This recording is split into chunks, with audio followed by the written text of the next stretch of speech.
had 4 or 5 seasons wrapped in one. We've talked about it all year. We know what the narrative has been about our team, but I can only speak in the moment. And to be able to put ourselves in a position where we can, represent the Eastern Conference in the finals, that's all you can ask for.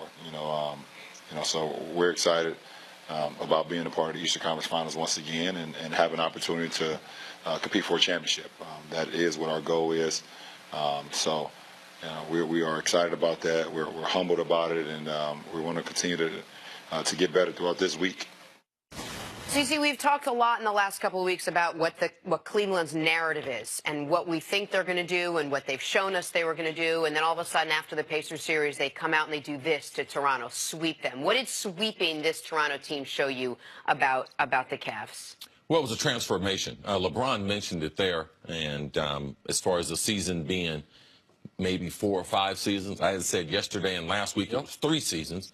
But he's saying 4 or 5 seasons based on training camp was a season itself, LeBron being hurt, the first part of the season, between the first part of the season getting to the All-Star break, the trade, after the trade, and now the postseason. But in the 7 games against the Pacers, and it was a matchup thing, but it was also a confidence. Who was going to support LeBron James? The Pacers, I think, Nick, you had this number. They had 7 guys averaging double figures in the first series. 7 games. LeBron had Kevin Love barely at 11 points, the only support that he got. No contributor to LeBron on his team and the Cavs getting 20 points in those first 7 games. But in this series against Toronto in the 4 games, they got 6 players in double figures. LeBron still playing at a unbelievable peak level, but LeBron still needed a buzzer beater to be able to beat Toronto, even with the support. And with that support comes confidence moving forward. So I was wrong about the Cavs. I thought the players would continue playing. Nick was like, they can't continue playing like this. They will snap out of it, and they did. And we saw that in the 4 games. And I thought they'd snap out of it. I didn't think they'd go from collectively playing their worst basketball, the non-LeBron Cavs, to collectively playing their best basketball. Like that, I thought they would maybe water would find its level. There would be a transition. A transition, that they would eventually things regress to the mean, but they're now over their skis somewhat in the level Kevin Love's playing, the level George Hill's playing. That's higher than I anticipated they would be able to get to. But is it really higher? Maybe because of the dip and they were playing so bad, but this is the George Hill I expected. When they traded for George Hill, you're right. This is the Kevin Love that we've always expected, especially absent of Kyrie Irving. He was very, very comfortable playing, being the second guy compared to being the third. Maybe I set my expectations a little too low because of how bad they were in the first round. But you're right about LeBron. LeBron in the first round, 34, 10, and 8. LeBron in the second round, 34, 8, 11. So a few more assists, couple fewer rebounds, but he's doing the same. Like, his shooting percentage is almost identical. The difference is, of course, the supporting cast.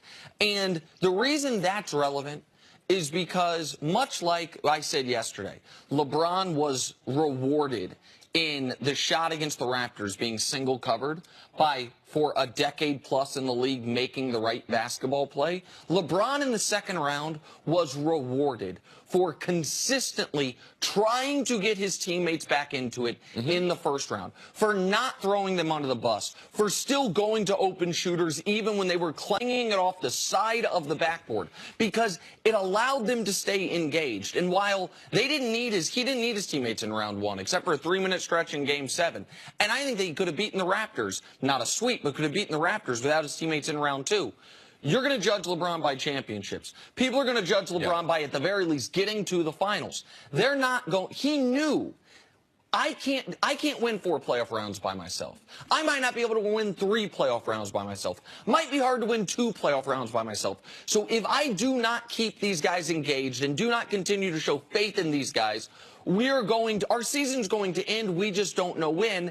And so I give the players credit for hitting their shots and LeBron credit for sticking with them. This isn't the kind of thing where sports pundits were like, hey, the role players aren't playing. there was a Saturday Night Live skit, which reaches like a different societal level. Like my parents were, are there other people that play besides just LeBron James? Yeah, those are the role players who didn't play in the Pacers series, who decided they were going to show up and play in this series.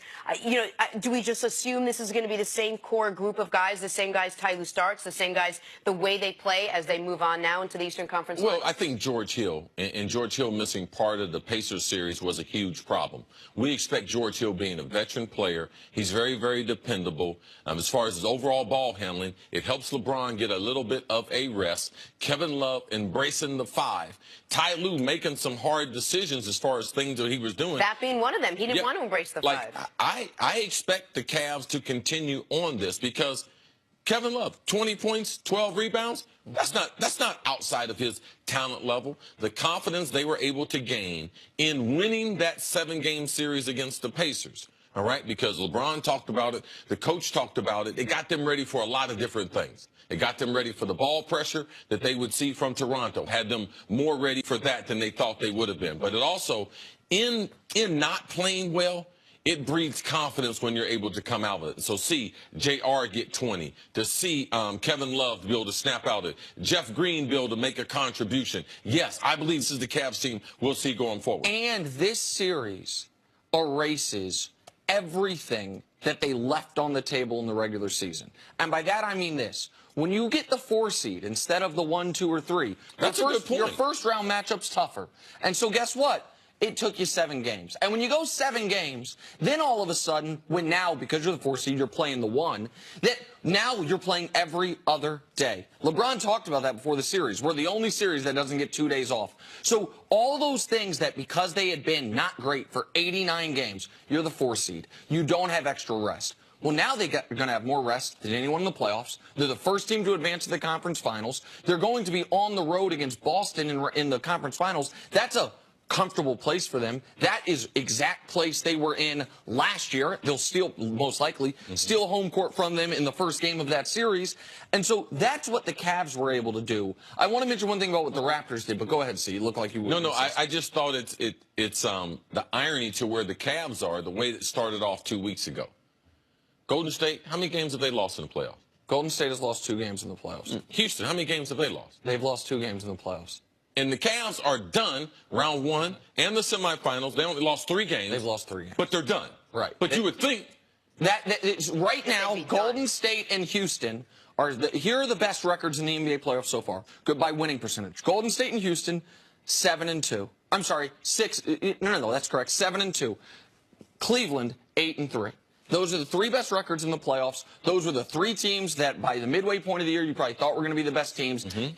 The losses came in a different order, and so it feels different, but it's about right for where it should be. Before we move on, just quickly, what happened to Toronto in this series? Well, I can give you an idea of what happened to Toronto. I know people want to fire their coach. We'll get into that. Yeah. I understand that the Cavs have now won 10 consecutive playoff games against the Raptors. But let me just show the audience. We haven't done a blind reveal in quite some time.